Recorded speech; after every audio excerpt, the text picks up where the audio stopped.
Salut à tous, bienvenue sur Movies Mania, ravi de vous retrouver pour cette nouvelle vidéo unboxing et l'occasion de parler de quelques achats que j'ai pu faire récemment. Alors c'est un petit peu de tout, hein. C'est du vintage, c'est de la promo, c'est pas du récent, hein, clairement. C'est pas des films sortis récemment, mais c'est pour vous dire que parfois on avait envie de films à leur sortie parce qu'on les trouvait sympas, mais c'était un peu cher. Donc on a attendu un peu, et bah c'est peut-être l'occasion, si dans le lot il y a certains qui vous plaisent aussi, c'est peut-être l'occasion d'en profiter, parce que maintenant ils sont vraiment pas chers du tout. On peut les trouver certains même à 6 €. Donc voilà, c'était l'occasion d'en parler avec cette vidéo. Et on va faire vite avec des amarrés simples. On commence avec Escobar Paradise Lost. Pour ceux qui n'ont pas vu ce film, Benicio del Toro est super bien dedans. Ce que je trouve vraiment bien, ce film écrit et réalisé par Andrea Di Stefano, c'est que ça raconte une histoire un petit peu annexe. On pourrait associer ça à une espèce de spin-off, entre guillemets, de la vie d'Escobar. Et c'est ça que je trouve très intéressant dans ce film. Souvent, les séries, les films nous parlent vraiment de son trafic de drogue, etc. Là, c'est Escobar vu d'un angle complètement différent, plutôt lié à la vie privée, hein, voilà. Avec ce personnage de Josh Hutcherson qui, sans s'en rendre compte, va devenir proche d'Escobar du fait qu'il sort avec sa nièce. Et voilà, bon, c'est une histoire fictionnée, peut-être inspirée de faits réels, un peu, voilà. Mais bon, Benicio del Toro est génial. C'est l'occasion de le voir dans le rôle d'Escobar, peut-être un des meilleures interprétations d'Escobar jusqu'à l'heure actuelle. Il est vraiment très bien dedans et je vous conseille vraiment ce petit film. En plus, les boîtiers sont noirs comme j'aime bien. Il y a un making of dedans, il y a une galerie photo, voilà, et on le trouve maintenant pas cher du tout, hein. On le trouve à 6 € ce film-là. Donc c'est l'occasion. J'ai sauté dessus. Ça faisait partie des promos 3 pour 30, tu vois, vous savez, tous ces trucs-là. Enfin, 5 pour 50, je sais pas quoi, hein, chez Blue Cats, en l'occurrence. La Menace. Alors, pour ceux qui n'ont pas vu ce petit film de Yves Montand des années 70, c'est plutôt sympa. C'est plutôt bien, franchement. C'est d'Alain Corneau. C'est une espèce d'hommage, hein, de l'avoir acheté en plus.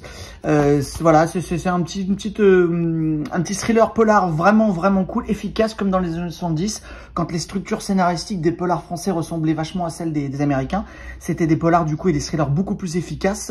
Et celui-ci est vraiment bien, avec pas mal de bonus dedans, un documentaire notamment de plus de 60 minutes, d'une heure, un Yves Montand qui est très bien dedans. Franchement, voilà, je vous conseille ce petit thriller avec une fin qui n'est pas sans rappeler un petit peu la course-poursuite du film Duel de Steven Spielberg à la française, mais c'est efficace. Franchement, c'est un bon petit polar thriller pour ceux qui ne connaissent pas. J'ai découvert moi il y a quelques années ce film et voilà, je l'avais pas. Et là, pareil en promo, je me suis dit ok, c'est parti. Avec dedans Marie Dubois, Jean-François Balmer et Carole Laure qui est très bien aussi dedans. Voilà, je vous le conseille. Deux hommes en fuite. Alors là, bon, hein, je vous le présente pas, je pense que certains le connaissent. Robert Shaw, Malcolm McDowell, Deux hommes en fuite. Pareil, petite promo à 6 € chez l'Atelier d'Images. Très bon thriller. Un film donc signé Joseph Losey, plein de bonus dedans, enfin des bonus en tout cas intéressants, pas plein, hein, il y en a que 2 en fait, hein, de 30 minutes en tout, mais plutôt intéressant. Les paysages sont beaux, c'est un nouveau master, donc voilà, tout va bien. C'est une petite édition sympa que je vous conseille. Tonnerre de feu, bon, c'est pas le meilleur Roy Scheider, c'est pas le meilleur Michael McDowell non plus, c'est pas le meilleur film de John Badham non plus. Mais bon, ça faisait partie du lot, alors pourquoi pas. Je me suis fait plaisir avec ce petit film. John Badham, donc, avait notamment réalisé War Games, qui était beaucoup mieux, hein, quand même.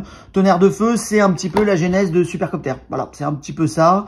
L'image est quand même très belle. C'était distribué par ESC à l'époque. C'est un vieux film, mais il y a pas mal de bonus, notamment un commentaire audio de l'équipe du film. Et puis quelques bonus en 3 parties. Donc voilà, ça vaut le coup de l'avoir quand même. Je me suis dit, tiens, tu ne l'avais pas. Voilà, au moins comme ça, maintenant tu l'as. Il est pas cher du tout. Et je l'aurais pas acheté neuf, hein, clairement. Hein, mais je me dis que c'est divertissant. Voilà, les prises de vue sont quand même très belles pour le coup. John Badham a vraiment bien réalisé. Après c'est le scénario qui manque un petit peu de rythme. Un petit film de guerre plutôt sympa, Les héros de Télémark. Ok, c'est plutôt cool comme petit film aussi. Sorti en Blu-ray avec Kirk Douglas. Pour ceux qui sont fans des classiques de films de guerre et d'espionnage, et ben vous devez regarder absolument ce film. Il vaut vraiment le coup. Seul bémol de cette édition, parce que l'image est nickel et tout. Édition, c'est LCJ édition. C'est qu'il n'y a pas de bonus. Il y a vraiment 0 bonus et ça, c'est vraiment dommage. Au moins une petite même pastille de 5 minutes pour nous donner 2-3 infos sur le film. Ça aurait été sympa, malheureusement. N'y comptez pas sur cette édition, mais bon, elle est pas chère, elle faisait partie du lot. Allez, après, ce que j'avais acheté sur Vinted, Khartoum. On est loin de Laurence d'Arabie, etc. Mais ça reste quand même un très très bon film d'époque, réalisé par Basile Dardenne. Un film avec ses failles, bien évidemment, parce que Basile Dardenne n'est pas à l'aise avec le 70 mm qui est utilisé. Il n'est pas à l'aise avec ses films d'épopée, ses grandes histoires, tirées d'une histoire vraie, hein, bien évidemment, avec Charlton Heston, Laurence Olivier. Mais bon, ça reste quand même un bon film. Ce qu'il faut savoir, c'est que c'est quand même la deuxième équipe du tournage qui a en fait réalisé les scènes de combat dans ce film. Comme quoi, hein, le réalisateur n'était vraiment pas à l'aise. C'est un film qui a inspiré beaucoup Charlton Heston parce qu'il était tombé complètement amoureux du scénario de ce film, ok. Donc je vous le conseille.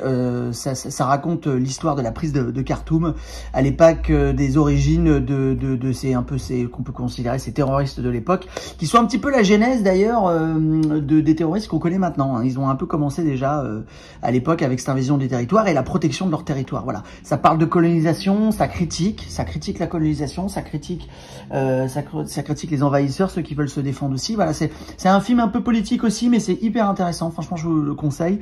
Ça reste une belle fresque historique et l'édition est très jolie. Elle est difficile à trouver, mais il y en a encore. Il y en a encore. Voilà, je vous montre un petit peu.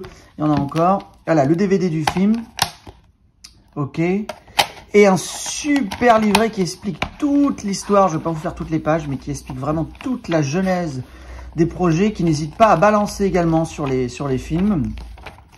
C'est hyper intéressant comme petit livret. C'est un peu long à lire, mais voilà, c'est bien, hein. Ça change des livrets qui racontent rien ou qui racontent 2-3 anecdotes chopées sur Allociné. Voilà, là c'est vraiment intéressant.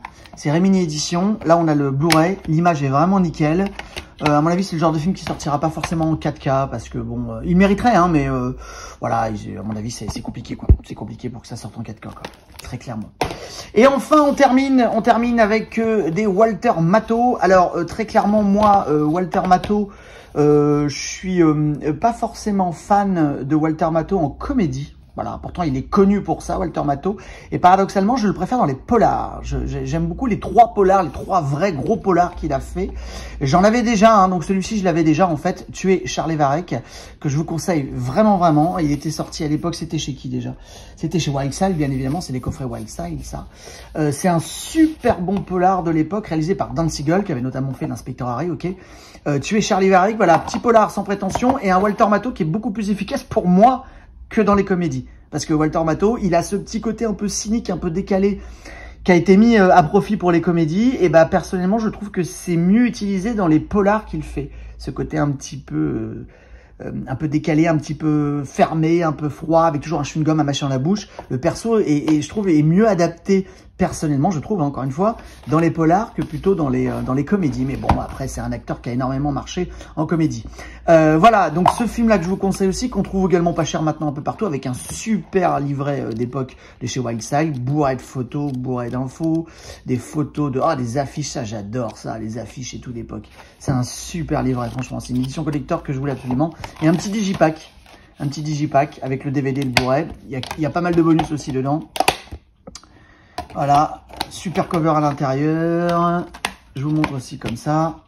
Super joli. J'ai fait du coup la suite qui était sortie chez EC à l'époque. Alors malheureusement, il n'y a pas de collector pour celui-ci. Le Fric Ricanant. Petit polar également très sympa. Toujours pareil avec Walter Matthau, avec ce côté un petit peu retenu qu'il utilise dans la comédie et que là, il met à profit pour le polar. Et je trouve encore une fois que c'est beaucoup plus efficace. Petit bonus également dedans, juste pour info, quand vous reverrez ce film pour certains, vous allez voir que comme quoi Michael Mann a dû voir ce film et s'est inspiré d'une des scènes qu'on retrouve dans le film Hit, ok, puisqu'il y a une scène dans Hit quand le personnage d'Al Pacino va interroger un mec qui lui raconte un peu sa vie en prison, il a envie de dire tu me saoules, j'ai envie de passer à autre chose, balance-moi l'info, je m'emmerde, je vais me barrer, etc. Et ben ça a été inspiré vraiment d'une scène au début du film, du film Le Flic Ricanant, parce que, ou alors c'est moi, hein, mais franchement quand on regarde les deux scènes, on se dit, wow, Michael Mann, il a vu obligatoirement ce film à l'époque et il s'en a inspiré pour écrire Hit, c'est clair et net. Et enfin, on termine avec les Pirates du Métro qui est sorti dans une super collection. C'est chez qui ça déjà? C'était chez Rémini aussi, non? C'est ça, ouais. C'est chez Rémini. Très beau digipack que j'aime beaucoup. Déjà, la cover est magnifique, ok. Il y a pas mal de bonus, des bonus des éditions Kino Lorber, etc. et des bonus français aussi dedans. notamment des explications par Jean-Baptiste Aurey, toujours super intéressant, bien évidemment. Petit polar new-yorkais, avec l'ambiance un peu cradingue de New York, avec cette époque de New York des années 70. Cette époque qu'on ne peut retrouver que dans les films des années 70, hein, parce que maintenant, tous les films de New York, ça sera jamais pareil. C'était qu'une époque, c'était 70-80, et jusqu'à ce que fin 80, tout soit nettoyé à New York. Donc voilà, je voulais profiter de ce petit film qui a des faiblesses, hein, qui manque de ressort dramaturgique, qui manque de ressort un peu scénaristique, mais qui reste efficace dans les personnages, dans le jeu de Walter Matthau, toujours pareil.